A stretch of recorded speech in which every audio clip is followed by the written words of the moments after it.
Good morning students. In this video we will discuss our new topic nucleic acids. Important terms हम कुछ पढ़ेंगे nucleic acids की. सबसे पहले हमारे पास न्यूक्लिक एसिड्स में क्या आएगा, हमारे पास nitrogenous base. Nitrogenous base means आपके बेस जो कि नाइट्रोजन के डेरिवेटिव्स हैं. So these are derived from purines. Purines हमें पता है रिंग सिस्टम होती है नाइट्रोजन की, हैविंग 2 रिंग्स, जिसके अंदर 2 रिंग्स होती हैं. एंड दियर स्ट्रक्चर्स हमारे पास कैसा है, adenine a guanine and derived from pyrimidines having 1 ring in the structure, thymine uracil and cytosine. ये जो हमने पढ़े हैं adenine guanine thymine uracil and cytosine, ये 5 टाइप के आपके पास न्यूक्लिक एसिड्स हैं जो कि प्रेजेंट होंगे डीएनए के अंदर या आरएनए में. ठीक है, अब ये वाले जो न्यूक्लिक एसिड्स हैं किसके डेरिवेटिव हैं, नाइट्रोजन बेसिस के. एडेनाइन एंड ग्यूनाइन जो है प्योरीन रिंग सिस्टम से बने हैं, and thymine uracil and cytosine जो हैं वो पिरिमिडीन से डिराइव किए हुए हैं. ठीक है, 2H bonds are present between A and T. Adenine and thymine में 2H बॉन्ड्स प्रेजेंट होंगे, while 3H bonds are present between C and G. Cytosine and guanine के बीच में 3 बॉन्ड्स प्रेजेंट होंगे, हाइड्रोजन बॉन्ड. ये लिंकेजेस है कि 2 purine ring है एंड 3 आपकी पिरिमिडीन रिंग सिस्टम्स हैं, जिसमें से ए और टी की आपस में लिंकेज पॉसिबल है via 2 hydrogen bonds, and G and C की पॉसिबल है वाया 3 हाइड्रोजन बॉन्ड्स. ठीक है, नेक्स्ट पार्ट हमारे पास आता है पेंटोज शुगर. एल्डोपेंटोसिस या कीटोपेंटोसिस. बेसिकली हमारी शुगर का क्या हो सकती है, राइबोस या deoxy ribose. Deoxy ribose means ribose sugar. हमने पहले जैसे हमने ग्लूकोज पढ़ा था, सेम होवर्थ प्रोजेक्शन हम लेंगे अपने राइबोस शुगर का. ये राइबोस शुगर का होवर्थ प्रोजेक्शन है. यहाँ पे डीऑक्सी में क्या होगा, आपका C2 पोजीशन पे अगर ऑक्सीजन एब्सेंट है तो क्या होगा, डीऑक्सी राइबोस. अदरवाइज ये क्या है, राइबोस. ठीक है, देन हमारे पास आती है न्यूक्लियोसाइड्स. राइबोस या deoxy ribose 1 basic unit from A G या सी टी ओ यू.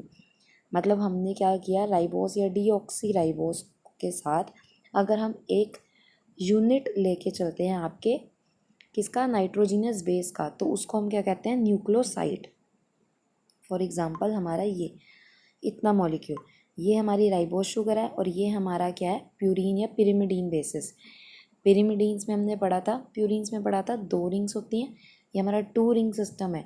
सो ये हमारा क्या है, प्यूरीन से डिराइव किया हुआ बेस है, नाइट्रोजीनियस बेस. ये हमारी शुगर है. ठीक है, so sugar and this base is known as nucleoside.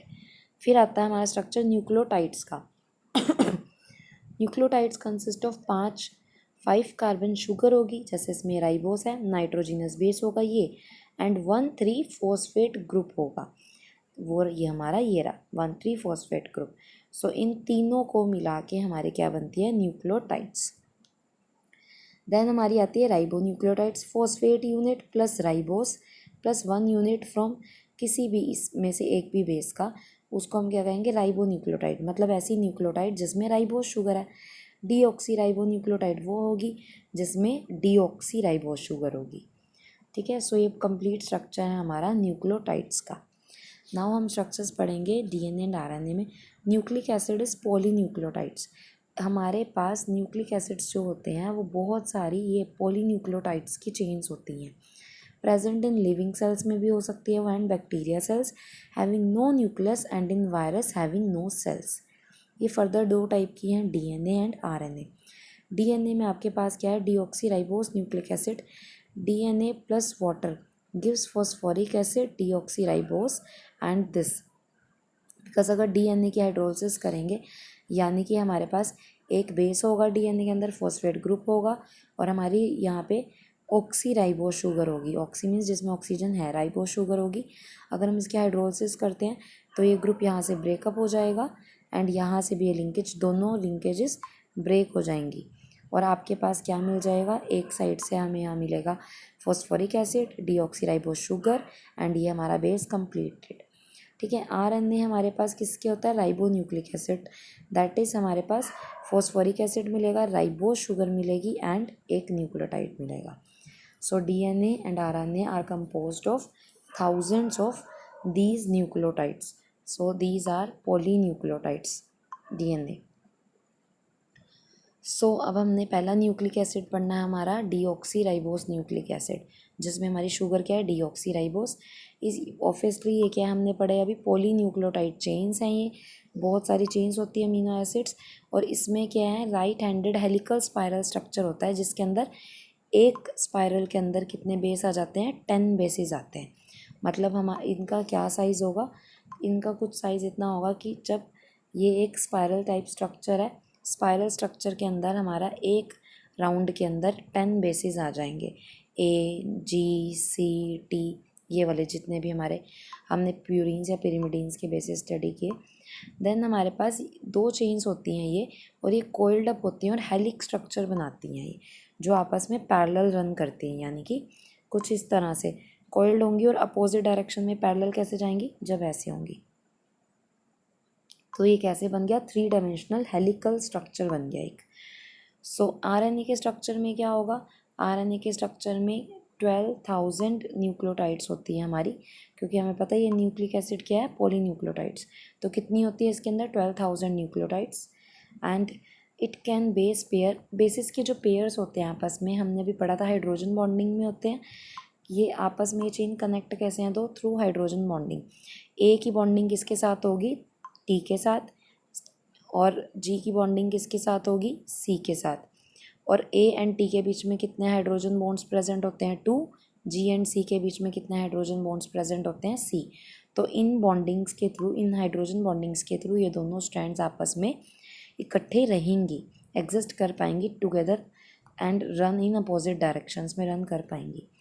हमारे पास यहाँ पे क्या प्रेजेंट होता है, जो हमारे न्यूक्लिक एसिड्स हैं, न्यूक्लियोटाइड्स हैं, इसके अंदर जो हमारा शुगर से ग्रुप्स हैं, एक का CO नेगेटिव एंड दूसरे के जो बेसिस से H पॉजिटिव आता है, वहाँ से इनमें आपस में हाइड्रोजन बॉन्डिंग प्रेजेंट होती है, जो हमने यहाँ डायरेक्टली आपको ऐसे दिखाई, A doubly bonded and C doubly bonded with G।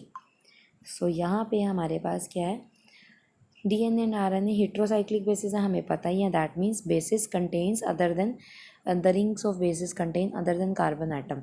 Carbon के साथ साथ एक हीटेरो एटम दैट इज़ नाइट्रोजन भी प्रेजेंट है।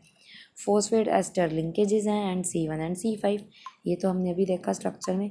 किस पोजीशन पे लिंकेज प्रेजेंट है, C1 पोजीशन पे एंड C 5th पोजीशन पे लिंकेजेस प्रेजेंट है। ये रहा C1 से बेस के साथ एंड C5 से इस फॉस्फेट ग्रुप के साथ। देन हमारे पास है टाइप्स क्या हैं इनके, RNA के फर्दर 2 टाइप्स है, एक तो मैसेंजर एंड दूसरा ट्रांसफ़र।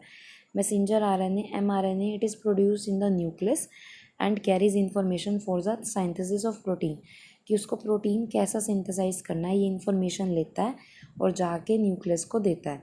ट्रांसफ़र ऑफ RNA, इसे sRNA या tRNA कहते हैं। It is found in cytoplasm, nucleus के साइटोप्लाज्म में प्रेजेंट है। Its function is to collect amino acids, collect करता है साइटोप्लाज्म से और प्रोटीन सिंथेसिस के लिए।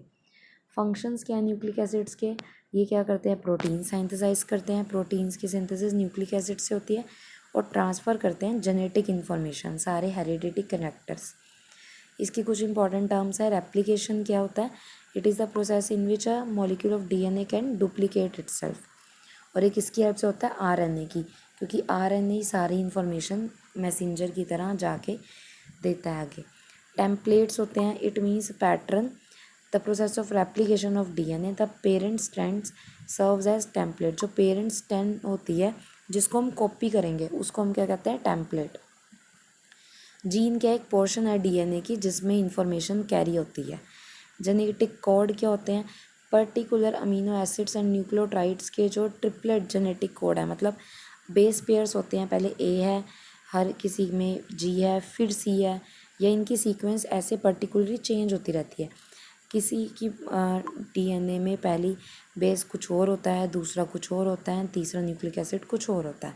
सो इस पर्टिकुलर हर एक के अंदर पर्टिकुलर सीक्वेंस होती है और तभी सबके DNAs अलग होते हैं।